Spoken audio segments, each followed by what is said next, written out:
그래서도 슬퍼지는 것 같아. 그 중에서 가장 슬픈 건 날 사랑하지 않는 그대 내 곁에 있어 달라는 말하지 않았지. 하지만 떠날 필요 없잖아. 보이지 않게 사랑할 거야. 너무 슬퍼 눈물 보이지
알 수 없었네.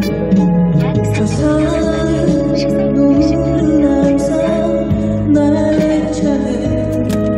그 입술은 부딪혀서 어깨 멍들고 멀어지는 그대와 나의 슬픈 사랑은 초라한 모습 감추며 돌아서는데 이제 더 이상 슬픔은 없어. 너의 마음을 이제 알아. 사랑했다는 그 말 난 싫어. 마지막까지 웃음을 보여줘. 저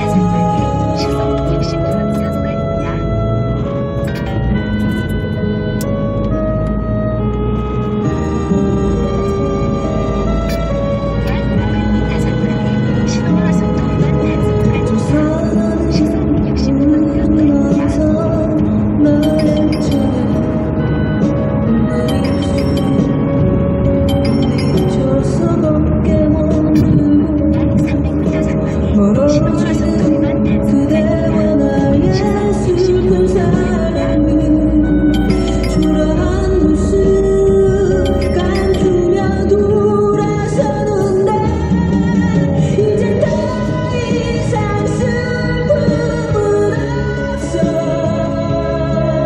너의 마음을 이제 알아.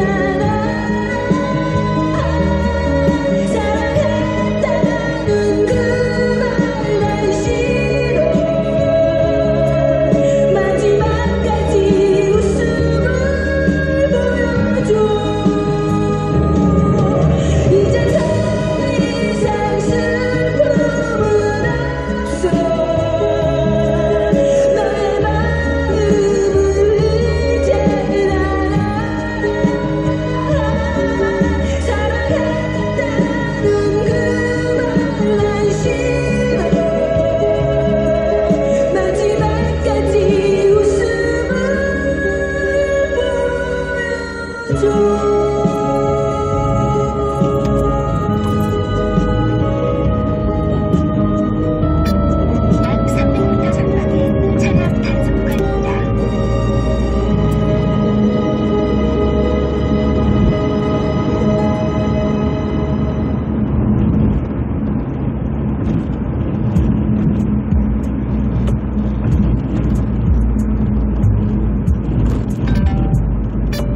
전방에 사고 다발 구간입니다.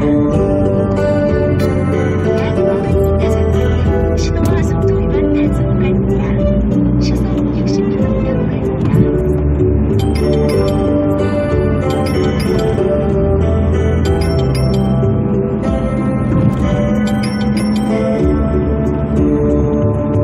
도망간 푸른 눈에 도전는 대사고를 볼 수는 없었지만 그 노래만은 너무 잘하는 건 내 아버지 레퍼토리. 그 중에 18번이기 때문에 18번이기 때문에 신호와 속도 위반 단속 구간입니다. 고향 생각나신다면 소주가 필요하시고 눈물로 지새우시던 내 아버지 이렇게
FM 95.9MHz MBC 라디오입니다. HLKV SFM. 당신의 더 나은 카라이프를 위해 기아가 직접 운영하는 기아 렌터카의 빈틈없는 관리를 받아보세요. 스마트 카라이프 기아 렌터카가 내실을 알려드립니다.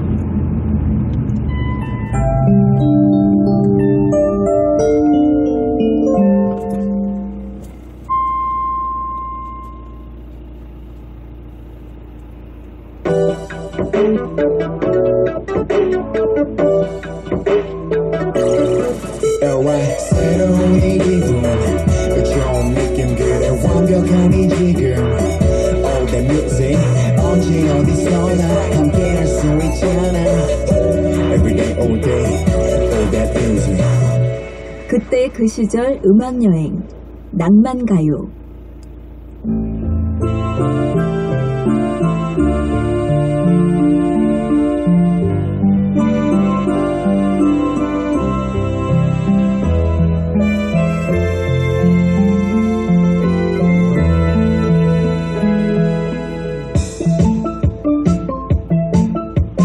내 마른 가지에 파란 새싹이 하얗게 돋아날 때 현란호와의 처음 만남이 였었지 한없는 기쁨이었지 하지만 지금은 아름다운 너의 맘만을 남긴 채 아무 말도 없이 멀리 먼 곳으로 떠나버린 너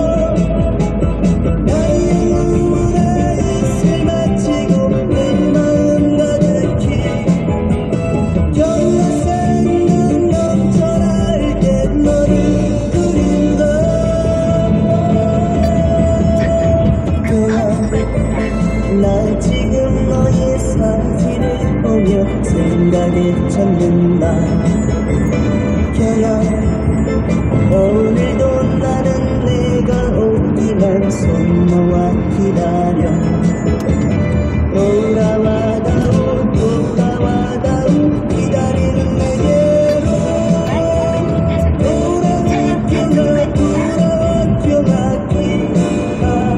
기다리는 내게로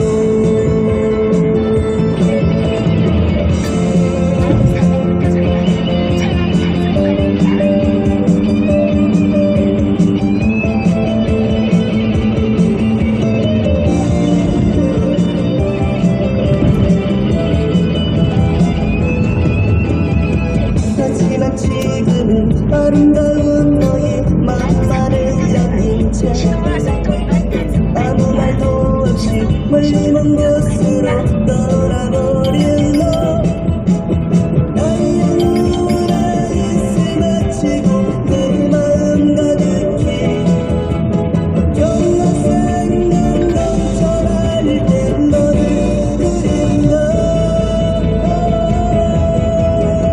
경아 나 지금 너의 사진을 보며 생각에 젖는다 경아 오늘도 나는 내가 오기만 손 놓아 기다려 돌아와다오 돌아와다오 기다리는 내게로 돌아와 경아 돌아와 경아 기다리는 내게로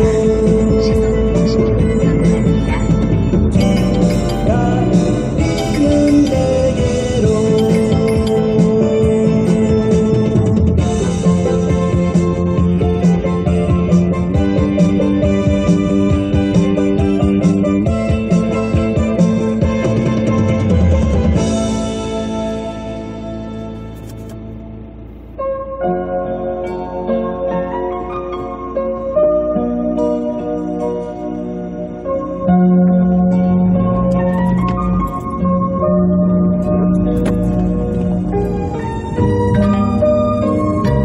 약 300m 전방에 차량 단속 구간입니다.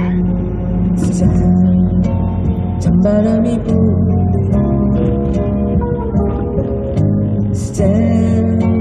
땅거미가 지는데 너는 지금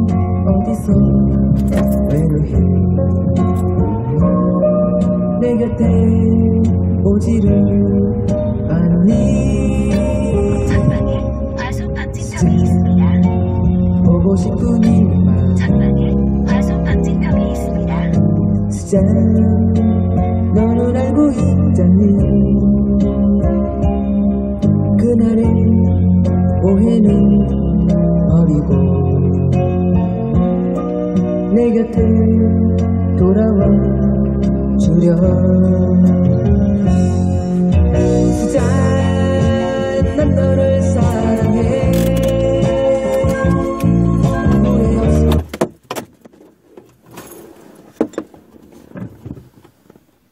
투자전 상품 설명서 및 약관을 꼭 읽어보세요. 이번 겨울 여행 어땠어? 완전 좋아요. 이게 다 안전하고 든든한 렉스턴 덕분이지. 12월 렉스턴 또는 렉스턴 스포츠 일시불 구매 시 5년간 차량 관리비 걱정 없는 퍼펙트 케어 프로그램과 특별한 추가 혜택까지. 빠른 출고로 연말이 더욱 즐거워지는 렉스턴의 혜택. 지금 쌍용자동차 전시장에서. 이경이에요. 연말정산 때 황금 못 받는 분들께 음악 하나 띄워드릴게요.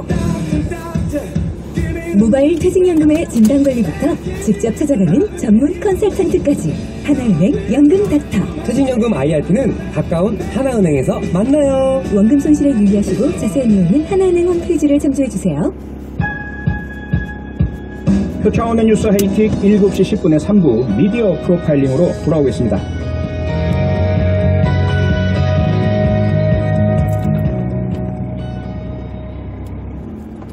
지금 시각은 6시 57분입니다. 언제나 당신 곁에 I'm Your Energy GS 칼텍스 협찬 57분 교통정보입니다. 퇴근 시간 강 주변 도로 많이 막히는 가운데 사고 구간도 있습니다. 강변북로 일산 쪽 동작대교에서 한강대교 사이 추돌사고로 2차로가 막혀있는 상태라 한남대교부터 정체고요. 올림픽대로 하남 쪽으로도 청담대교에서 잠실대교 사이 1차로와 2차로에 걸쳐 사고 차량도 멈춰 있습니다.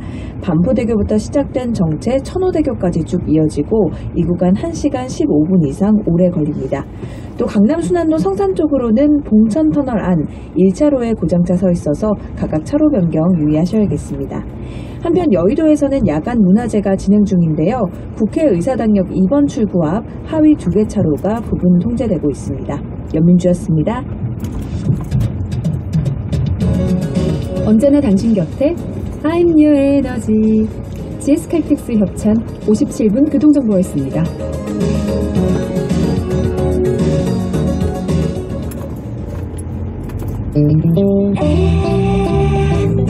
MBC 오늘 주목할 목소리에 초점을 맞춥니다. 사건을 한 발짝 더 깊이 들여다보고 뉴스의 중심에서 가장 뜨거운 순간을 포착합니다. 월요일부터 토요일까지 아침 7시 5분 김종배의 시선집중.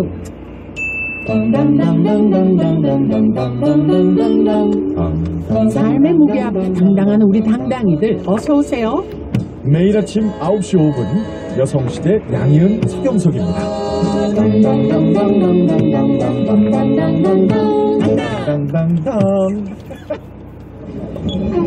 홀이 배정되었습니다. 결제되었습니다. 수많은 소리 속에 살지만 정작 듣고 싶었던 그 한마디가 아쉬워지는 밤. 여러분의 하루를 채울 그 이야기 같이 나누고 싶습니다. 약 400m 김미아의 전방에 별이 신호와 속도 빛나는 위반 단속 구간입니다. 밤을. 시속 50km. 안녕하세요. 만나서 반갑습니다. 안녕하세요. 만나서 반갑습니다.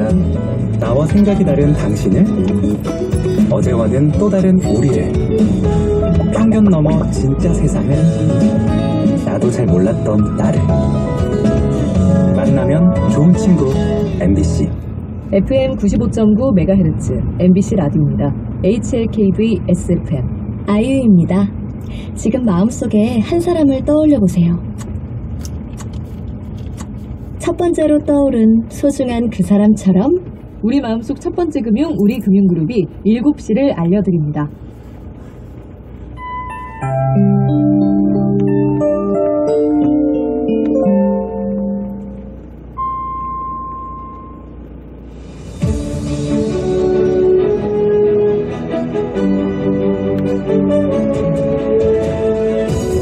저녁엔 뉴스. MBC 저녁엔 뉴스입니다. 오늘 오후 2시쯤 경기도 과천의 제2경인고속도로 가련 고가교 부근에서 화재가 발생했습니다. 불은 모두 꺼졌지만 5명이 사망하는 등 다수의 인명피해가 발생한 걸로 확인됐습니다. 김현지 기자가 보도합니다.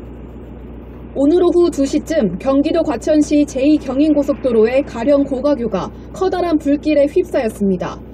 성남 방향으로 달리던 폐기물 트럭에서 불이 난 겁니다. 불꽃은 곧바로 도로를 감싸고 있던 방음 터널로 옮겨 붙었고 검은 연기와 불길이 터널 내부를 덮쳤습니다. 소방당국이 근처 소방역까지 동원하는 대응 2단계를 발령한 끝에 불은 약 2시간 만에 꺼졌지만 미처 대피하지 못한 차량 4대에선 운전자 등 5명이 숨진 채 발견됐습니다. 또 3명이 얼굴에 화상을 당하는 등 중상을 입었고 다른 34명도 연기를 들이마시는 등 부상을 입어 치료를 받았습니다. 이와 함께 40여 대의 차량이 터널 주변에 갇히면서 수십 명의 사람들이 차를 버리고 긴급 대피했습니다. 또 도로의 양방향 진입이 통제되면서 주변 일대에선 극심한 교통정체가 이어지고 있습니다. 경찰과 소방당국은 2차 사고를 대비해 방음벽 등 철거 작업을 진행하는 한편 정확한 피해 상황과 화재 원인을 조사하고 있습니다. 과천시도 인근 주민들에게 재난 문자를 발송하며 추가 피해 주의를 당부했습니다. 이상민 행정안전부 장관도 가용한 모든 장비와 인력을 동원해 화재 진압에 총력을 기울일 것을 지시했습니다. MBC 뉴스 김현지입니다. 택시기사를 살해하고 시신을 옷장 속에 감춘 혐의로 구속된 남성 피의자는 31살 이기영이라고 경찰이 밝혔습니다. 경기 북부경찰청은 오늘 오후 외부 전문가 4명을 포함해 7명으로 구성된 신상정보 공개심의위원회를 열고 논의한 끝에 살인 혐의 피의자 31살 이기영의 얼굴과 이름 등 신상정보를 공개했습니다. 이기영은 지난 20일 경기도 고양시에서 음주운전 사고를 낸 뒤 합의금을 주겠다며 60대 택시기사를 집으로 유인해 살해하고 지난 8월에도 동거해온 50대 여성을 자택에서 살해한 혐의를 받고 있습니다. 정부가 내년 재정을 최대한 빨리 풀어 경기 둔화에 대응하겠다는 방침을 밝혔습니다. 설을 앞두고 물가 상승이 우려되는 만큼 민생 안정 대책도 서둘러 마련할 방침입니다. 박진준 기자가 보도합니다. 추경호 부총리 겸 기획재정부 장관은 오늘 오전 비상경제장관회의를 열었습니다. 추 부총리는 이 자리에서 큰 변동성을 보였던 국내 금융시장이 글로벌 긴축 속도 조절에 대한 기대와 정부의 시장 안정 조치 등에 힘입어 안정을 되찾아가는 모습이라고 분석했습니다. 다만 대내외 여건이 여전히 매우 어렵고 향후 주요국의 경기 둔화 흐름 등에 따른 불확실성이 높아 긴장의 끈을 놓을 수 없는 상황이라고 덧붙였습니다. 이런 영향으로 내년 우리 경제는 상저하고의 흐름을 보일 것으로 예상했습니다. 이에 정부가 내년 초부터 재정을 즉시 집행하겠다고 밝혔습니다. 회계연도가 시작되는 내년 1월 2일부터 재정을 즉시 집행하여 하루라도 빨리 정책 효과가 나타날 수 있도록 만전을 기하겠습니다. 추경호 부총리입니다.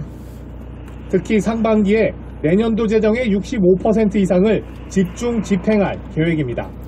구체적인 재정 집행 계획은 다음 주에 내놓기로 했습니다. 정부는 이와 함께 설 민생안정 대책도 다음 주에 발표합니다. 내년 1월 각종 제품 가격 조정과 설 성수품 수요 등으로 물가 상승 압력이 커질 것으로 예상되기 때문입니다. 방기선 기획재정부 1차관은 동절기 농축수산물 가격 오름세에 더해 이른 설 연휴를 앞두고 성수품 수요까지 확대되면서 물가 상방 압력이 가중될 우려가 있다고 진단했습니다. 이에 관계부처 간 의견을 조율해 다음 주 물가 안정 대책을 제시할 방침입니다. MBC 뉴스 박진준입니다.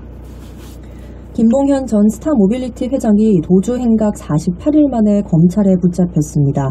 서울 남부지검 형사 6부 검사와 수사관들은 오늘 낮 경기도 모처에 은신해 있던 김 전 회장을 검거했습니다. 김 전 회장은 자신의 결심 공판을 앞둔 지난달 11일 위치 추적 전자장치를 끊고 경기 하남시 팔당댐 인근에서 도주했습니다. 김 전 회장은 2020년 5월 수원 여객과 스타모빌리티 회사 자금 수백억 원을 빼돌린 혐의로 구속 기소됐다가 지난해 7월 보석으로 석방돼 불구속 상태로 재판을 받아왔습니다. 중형이 선고될 것으로 우려한 김 전 회장은 중국 밀항 등을 시도하려 했지만 밀항에 필요한 돈을 마련하는 과정에서 결국 검찰의 꼬리가 잡힌 것으로 알려졌습니다. 검찰이 지난 2020년 서해에서 북한군에 피격된 고 이대준 씨가 근무 중 실족한 것으로 보고 있다고 밝혔습니다. 검찰 관계자는 오늘 기자들과 만나 긴밀한 가족관계나 북한 해역 발견 당시 생존에 있었던 삶의 의지 등 여러 증거를 종합할 때 실종 가능성에 방점을 두고 있다면서 바다로 떨어질 당시 구명조끼를 입지 않은 것으로 보고 있다고 설명했습니다. 또 피격 소각에 관련된 첩보나 보고서가 중공 내용을 포함해 국방부와 예하부대 5,600여 건, 국정원은 50여 건이 삭제된 것으로 파악했다며 굉장히 이례적이라고 밝혔습니다. 앞서 검찰은 지난 9일 서훈 전 국가안보실장을 구속 기소한 데 이어 오늘 박지원 전 국가정보원장과 노은채 전 국정원장 비서실장, 서욱 전 국방장관 등을 첩보 삭제 등의 혐의로 재판에 넘겼습니다. 최근 이탈리아 밀라노 공항에서 중국에서 들어온 입국자에 대해 코로나19 검사를 한 결과 2명 중 1명꼴로 양성인 것으로 나타났습니다. 블룸버그 통신과 현지 매체에 따르면 이탈리아 보건당국은 현지 시간 지난 26일 중국 베이징과 상하이에서 밀라노 말펜사 국제공항으로 입국한 승객을 대상으로 코로나19 검사를 했습니다. 그 결과 첫 항공편은 92명 중 38%인 35명, 두 번째 항공편은 120명 중 52%인 62명에게서 코로나19 양성 반응을 보였습니다. 앞서 이탈리아 북부 롬바르디아주는 밀라노 말펜사 국제공항에 내달 말까지 중국발 입국객 전원을 상대로 PCR 검사를 하도록 요청했다고 CNN 방송이 보도했습니다.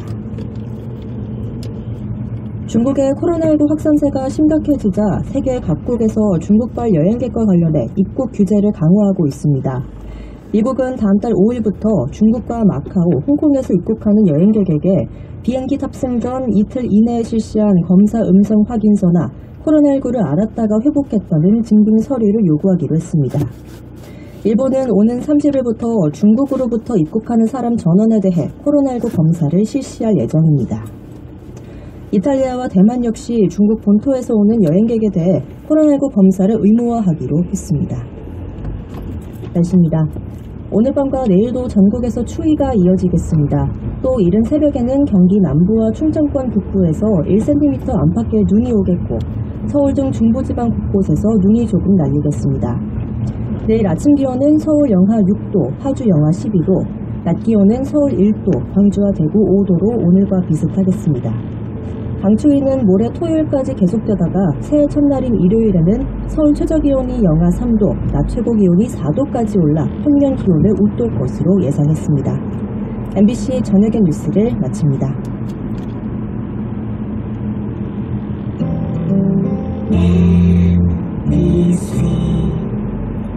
서울사이버대학을 다니고 나의 성공시대 시작됐다. 서울사이버대학을 다니고 나를 찾는 회사 많아졌다. 지금 신입생 편입생을 모집 중입니다. 입학 지원에서 강의 수강까지 모바일 러닝으로 언제 어디서나 서울사이버대학교. 오늘 주목할 목소리에 초점을 맞춥니다. 사건을 한 발짝 더 깊이 들여다보고 뉴스 중심에서 가장 뜨거운 순간을 포착합니다. 월요일부터 토요일까지 아침 7시 5분 김종배의 시선집중. 전국 친환경자랑 페트병 라벨 떼서 버려주라. 빈캔은 꼭 구겨서 버려주라. 주라 환경 생각해주라.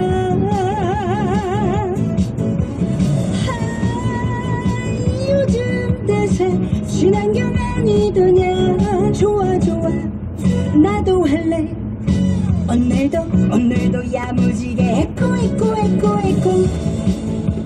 우리 모두 에코하게 친환경 실천 합시다. 공익광고 협의회. 지금 시각은 7시 10분입니다.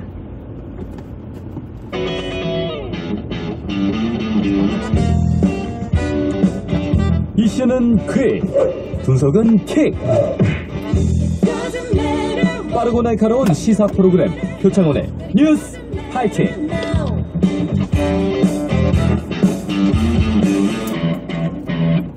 부모님 시대에 좋은 보일러란 고장 걱정 없는 요즘 시대에 좋은 보일러란 고장 걱정 없는 세대를 넘어 믿을 수 있는 린나이니까. 모두가 따뜻한 온 세상으로 갑니다. 린나이. 남국민입니다. 코로나19에도 고위험군이 있다는 사실 아시나요? 고위험군인 만 60세 이상 기저질환자, 면역저하자는 코로나 확진 시 먹는 치료제 복용이 필요합니다. 고위험군이라면 확진 즉시 바로 의료 전문가와 상의하세요. 본 캠페인은 질병관리청과 함께합니다. 안녕하세요. 현대해상 모델 이정재입니다. 운전 중 내가 다쳐도 상대방이 다쳐도 보장은 든든하게, 사고 처리 지원도 확실하게, 운전자에게 꼭 필요한 보험. 여러분도 만나보세요. 현대해상 하이카 운전자 보험. 가입 시 유의사항을 확인하세요.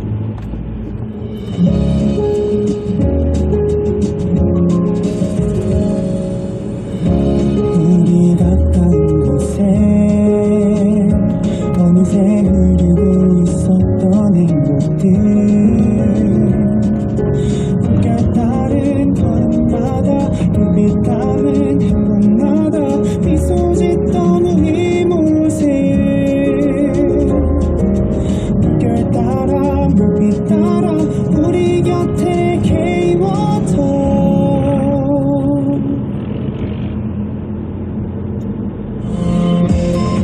여러분은 지금 퇴근길 넘버원 프로그램 표창원의 뉴스 하이킥을 듣고 계십니다.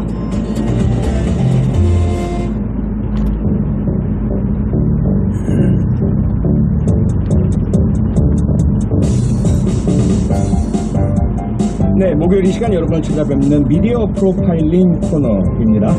변함없이 두 분의 전문가 모셨습니다. 최진봉 성공회대 신문방송학과 교수, 문희정 국제시사평론가, 안녕하세요. 안녕하십니까. 안녕하십니까. 네, 안녕하십니까. 벌써 한 해가 다 갑니다. 네, 그러니까 마지막 주. 마지막 주죠. 네. 그래서 아마도 우리도 좀 결산을 하고 마무리를 해야 될 것 같은데요. 네. 최주봉 교수님, 언론학자로서 2022년 한 해 전반의 미디어 전반 이슈 딱 이제 다 보셨을 때 하나를 또 꼽으라 그러면 가장 커다란 이슈 뭐였습니까? 아무래도 비서고 논란이죠. 아하. 거기서부터 시작이 됐다고 봐요. 윤석열 정부 들어서서 언론, 이제 제 개인적인 개념으로는 언론 탄압이라고 저는 보는데, 네. 언론에 대한 탄압이 거기서부터 시작이 됐다고 저는 봅니다. 그래서 대선 과정에서 MBC의 보도에 대해서 불만을 품고 있었던 부분들이 표출된 환경이 결국은 날리면 바이든 이 발언이라고 생각을 하고요. 네. 그것 때문에 시작이 돼가지고 공문 보내고요. 그것도 이례적인 일이죠. 예. 언론사에 대통령실에서 공문을 보내고 질의를 한다? 이건 상당히 언론사의 큰 압박이거든요. 육개항의 질문. 그렇죠. 네. 그리고 나서 또 국민의힘 의원들이 버스 대절로 타고 와서 또 방문하려고 하고, 또 거기서 했던 발언 중에는 민영화시키겠다 이런 얘기까지 하고, 그러니까 노골적으로 MBC에 대해서 공격하고 탄압하고 이런 행위들을 하는 거, 이게 상당히 언론자유 침해에 저는 시발점이 됐다고 생각해요. 네. 그리고 나서 이제 YTN 민영화든 TBS 문제든 이런 문제가 계속 일어나고 있는 건데, 언론을 대하는 윤석열 정부의 태도 자체가 대단히 왜곡되고 잘못돼 있다. 언론의 자유를 보장해야 될 민주주의 정부로서 그런 부분들을 제대로 하지 못한 부분이 가장 인상에 남고 가슴 아픈 그런 일이라고 생각합니다. 네, 윤석열 대통령의 유엔 총회 참석 당시에 바이든 대통령과의 대화 나누고 나오다가 마이크가 켜질 줄 모르고 했던 발언, 한마이크 사건. 문희정 평론가님 몇 번 짚어주셨습니다. 네.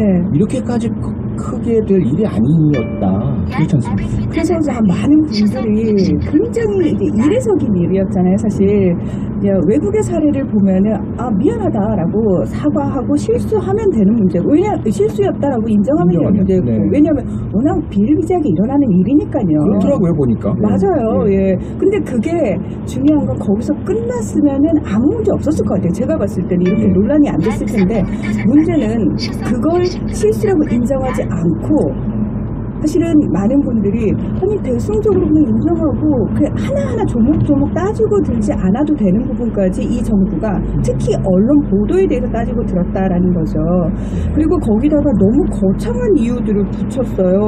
자막 조작, 우방국과의 갈등 조장 시도, 대여김을 고지하지 않은 외국 편파 방송 등 일련의 사태에 대해서 어떤 시정 조치도 하지 않았기 때문에 MBC에 대해서 이렇게 우리가 이런 조치들을 취할 수밖에 없었다라고 얘기를 하는데, 사실 이 어마어마한 것들이 붙었지만 솔직하게 말씀드리면 이게 이렇게까지 거대하게 확장될 문제였나라는 생각이 들고요. 전용기 탑승 배제 말이죠. 그렇죠. 그리고 이 부분과 관련해가지고 실제로 그 뉴스토마토와 미디어토마토가 지난 11월에 여론조사를 했어요. 그때 응답자의 64.6%가 이런 대통령 주장에 공감 못한다였거든요. 그러니까 우리 국민들 입장에서도 상당히 이해할 수 없는 상황이었고 국제정치 평론가로서 제 입장에서는 제일 곤란했던 게 뭐냐면 자꾸 외국에서도 이런 경우 있냐고 질문을 하시는데 다른 데서도 제가 제일 많은 받은 질문이거든요. 근데 제가 계속 답이 똑같았어요. 그러니까 민주국가에서는 이런 일 자체가 아예 없고요.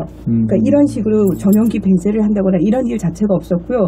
또 하나가 이 독재 국가나 독재 정권 아래에서는 아예 그냥 대놓고 탄압을 하죠. 그러니까 그렇게 극단적인 두 사례만 있을 뿐 민주주의 국가라고 생각했던 대한민국에서 이런 상황이 벌어진다는 것 자체가 상당히 그러니까 국제사회에서 봐도 이례적이다. 얼마 전에 남수단에서 그 고령의 대통령의 실내 장면을 그 촬영했던 기자가 사망한 채 발견되고 실종되기도 하고 상황도 있고 그런 나라는 우리는 아니지 않습니까? 그렇죠. 그 남수단 같은 경우에는 실제로 2011년에 이제 수단 공화국하고 분리독립하면서 초대 대통령이 헌법까지 고쳐가면서 본인이 계속 장기 집권을 하고 있는 상황이었습니다. 그러니까 그런 상황하고 우리가 같이 비교가 되면 안 되는 거죠. 그러면 안 되잖아요. 그러니까요. 네, 조금 전에 문희정 평론가께서 언급하신 여론조사는요. 뉴스토마토가 미디어토마토에 의뢰해서 지난 11월 21일부터 23일까지 실시했던 여론조사 결과이고요. 자세한 사항은 중앙선거 여론조사 심의위원회 홈페이지를 참고해 주시면 감사하겠습니다.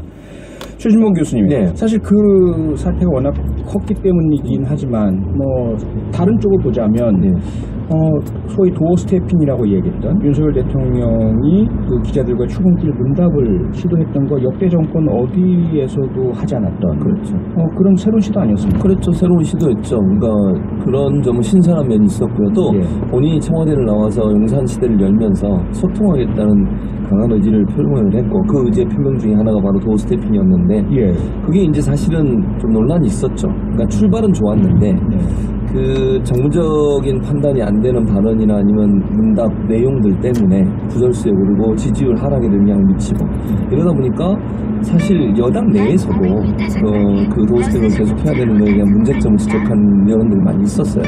그러다 보니 이거 중단을 하고 싶은데 그렇다고 계기는 없잖아요. 왜냐면 청와대 용산으로 옮겼는데 그게 가장 큰 이유였는데 그 이유가 사라지는 순간 왜 그럼 청와대에서 용산을 옮겼느냐 이런 비판이 나올 수밖에 없었고 그런데 마침 또 MBC 비행기 그 전용기 탑승 논란이 있었고 그와 관련해서 이기주 기자가 질의한 내용 가운데 충돌이 좀 있었고 MBC 이기주 그렇죠. MBC 이기주기 맞습니다. 슬리퍼를 신고 아무 문제도 안 되는 얘기를 가지고 문제를 제기했죠. 그러니까 대통령실에서 그러다 보니까 결국 그걸 빌미로 해서 결국 중단했고요. 제가 보니까 최근에 여러 가지 분위기로 오면 앞으로 안 할 것 같아요. 느낌상 안 할 것 같은데 그렇게 되면 결국 이제 그 하나의 빌미 때문에 소통을 하겠다는 이유로 청와대를 나왔는데 그 청와대를 나온 이유가 사라져버린 상황이 됐고 더 요즘 이제 국민들이 좀 의아하게 보는 것은 영빈관이라든지 청와대 또는 뭐 상춘자인가요? 거기를 또 계속 사용하고 계시잖아요. 그러게요. 이런 부분 보면 왜 또 나왔을까? 또 그런 비용을 들고 그리고 이제 합참이 옮겨가면서 합참의 기능들이 약간 분산이 되고 그러다 보니까 제대로 역할을 하지 못하는 상황까지 오게 되는 여러 가지 이제 부수적 문제도 발생하고 있어서 이 논란은 앞으로도 계속되지 않을까 이런 생각이 듭니다. 네. 문희정 평론가께서도 도어스태핑 재개되지 않고 이대로 끝날 거다라고 보십니까? 저도 그런 것 같아요. 왜냐하면은 사실 처음에는 참모진 뒤에 숨지 않겠다. 내가 직접 소통하겠다 이거였거든요. 근데 말씀하신 것처럼 그러다 보니까 임기응변식으로 얘기를 하다 보니까 많은 문제들이 발생을 했고 사실 주변에서 이거는 조금 위험한데 라는 식의 평가들이 나왔고요. 게다가 점점 시간이 지날수록 어떤 국민들의 여론을 듣는다거나 그 질문 자체에 대한 이해를 하려고 하기보다는 그것과 상관없이 마이웨이식 일반적인 소통을 사실 했던 부분도 굉장히 큰 문제가 됐었거든요. 질문이 어떤 것이든 하고 싶은 이야기라는. 그렇죠. 그리고 그런 부분에 따라서 또 굉장히 좀 강경하게 얘기를 하는 스타일 자체가, 그러니까 태도 자체가 또 문제가 되기도 했었단 말이죠.